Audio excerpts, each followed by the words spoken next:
Nous bénissons le Seigneur pour la grâce qu'il nous accorde encore ce matin d'être devant lui. Et le Seigneur a un message pour nous ce matin. Et son message pour nous abondait vivre et croire dans la parole de Dieu. Et je crois bien que nous avons tous prêté attention à la lecture de bien-aimés dans le Seigneur, la parole de Dieu est immuable et infaillible. Et son intégrité est indiscutable. Et cette parole est capable de produire en nous et pour nous ce que nous désirons. Tout changement que nous désirons dans notre vie est possible par cette parole. Car c'est par cette parole que toutes choses ont été créées. Et c'est pour cette raison que, en tant qu'enfants de Dieu, nous devons avoir cette parole dans notre esprit. Nous devons croire en cette parole et nous devons vivre cette parole. Et toute réponse que Dieu a pour nous, et toute solution que Dieu a pour les problèmes,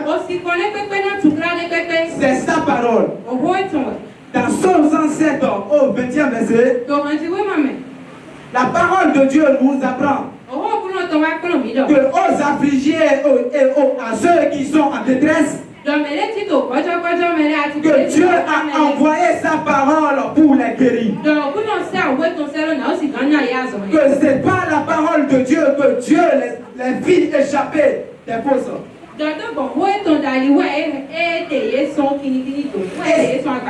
Et c'est pour cela qu'en tant qu'enfants de Dieu,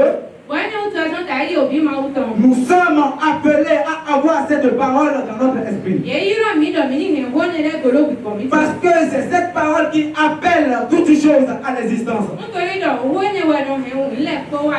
Et nous pouvons voir comme exemple,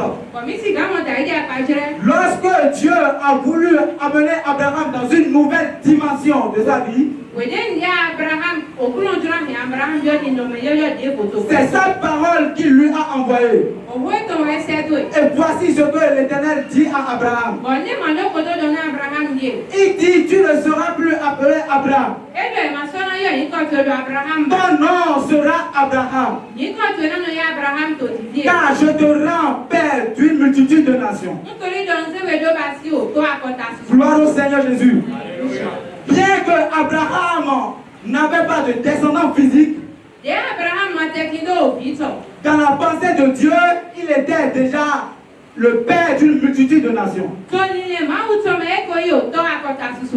Bien-aimé dans le Seigneur, la chose la plus importante pour Dieu dans notre vie, c'est que nous lui donnons toute notre attention. C'est que nous croyons en lui. C'est que nous respectons et nous obéissons à ses principes. Et c'est en ceci que s'accomplit la destinée de Dieu pour nous et son plan parfait en nous. Gloire au Seigneur Jésus. Gloire à Dieu. Ce que Dieu veut vous donner, ce n'est pas un emploi. Ce que Dieu veut vous donner, ce n'est pas un enfant. Ce n'est non plus une femme. Et ce n'est non plus ce que vous désirez. Mais ce que Dieu veut vous donner, c'est sa parole. Parce que c'est sa parole qui soutient toutes choses. Non seulement que sa parole produira en vous ce que vous désirez, mais elle affermira cette chose pour vous. Si vous baptisez votre vie sur la connaissance de la parole de Dieu, vous avez bâti votre vie sur le rocher. Et quand viendront les défis contre votre vie, Les défis qui amènent les efforts des hommes en ruine.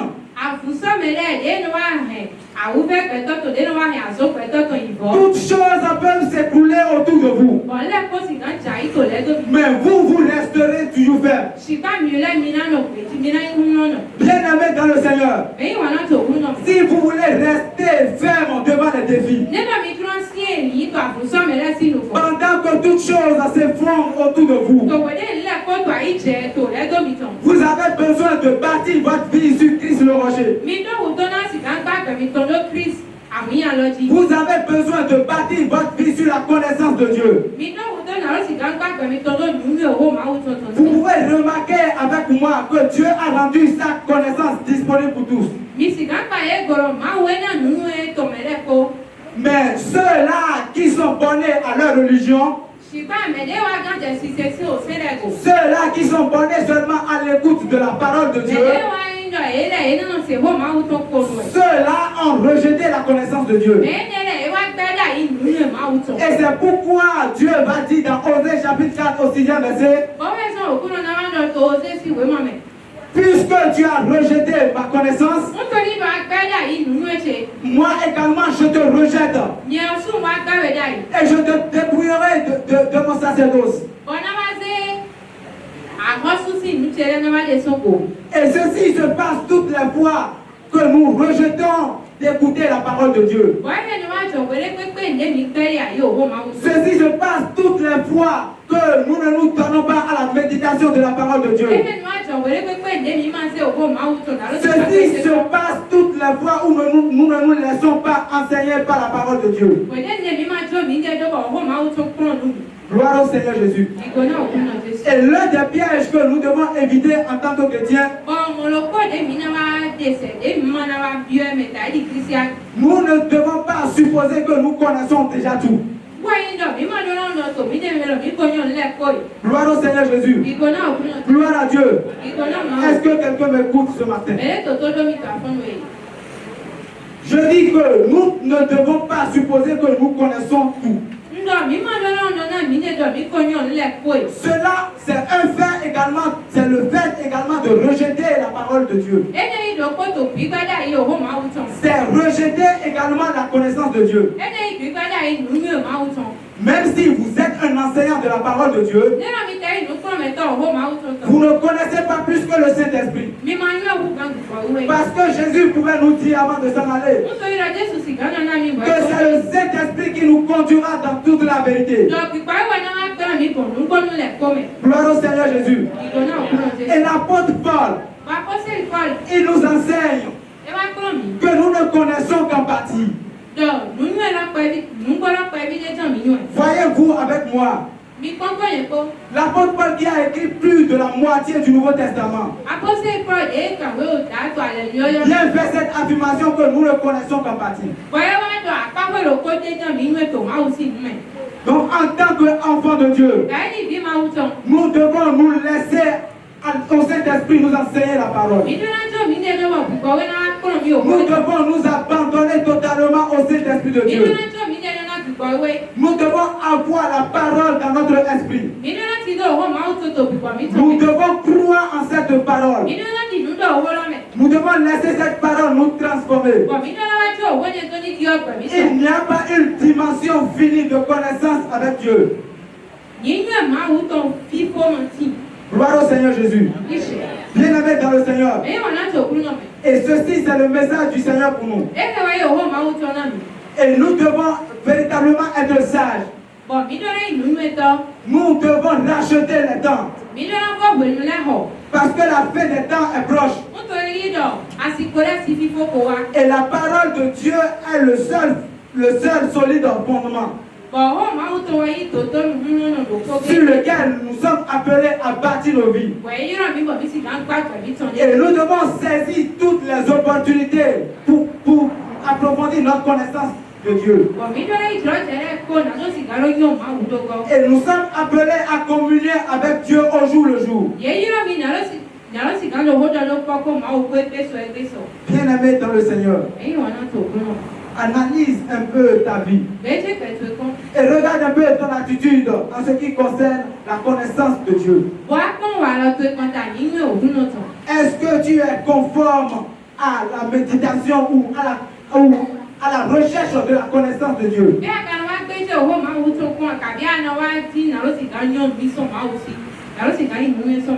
Analyse-toi. Est-ce qu'il n'arrive pas à des fois donné que tu supposes tout connaître déjà? Est-ce qu'il n'arrive pas à des fois que tu ne laisses pas la place au Saint-Esprit de Dieu de t'enseigner? Bien-aimé dans le Seigneur, analyse-toi. Alléluia. Et si tu ne te trouves pas dans le nord, je vais t'inviter à baisser ta tête là où tu es.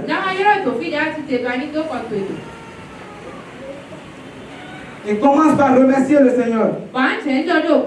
Commence par le remercier de ce qu'il t'a illuminé, de ce qu'il t'a apporté, son avertissement.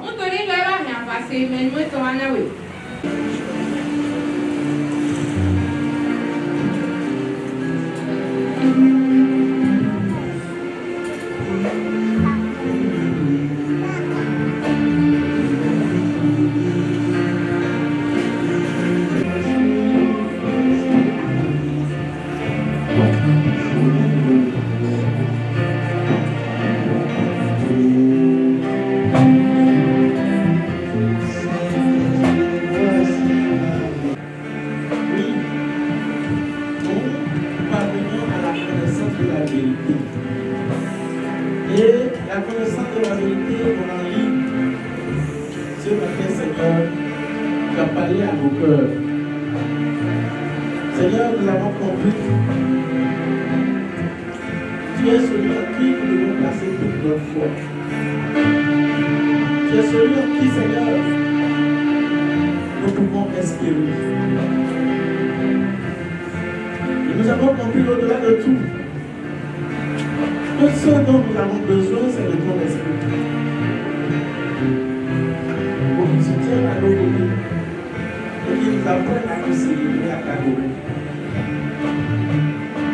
Cet esprit, toi qui es reconnu comme le Dieu en action, toi qui nous console, qui nous avertit. Oui, nous aspirons à te voir. Nous voulons, Éternel, que tu remplisses aussi nos vies. Notre Seigneur Jésus nous a promis qu'il ne nous laissera pas seuls, mais que tu te tiendras à nos côtés. Tu seras là en nous, tu agiras. Cet esprit, nous t'implorons, descend dans nos cœurs. Amen. Prends le contrôle absolu dans nos vies. Amen. Partout où tu es déjà frustré à cause de nos agissements, de nos agitations, à cause de nos méconnaissances, pardonne. Amen. Pardonne. Amen. Et que ton amour soit restauré dans la vie de tout chacun. Amen. Merci pour tes serviteurs, pour tes disciples. Merci pour ta droite sur leur vie. Merci de faire des exemples pour nous. Merci pour tout ce que tu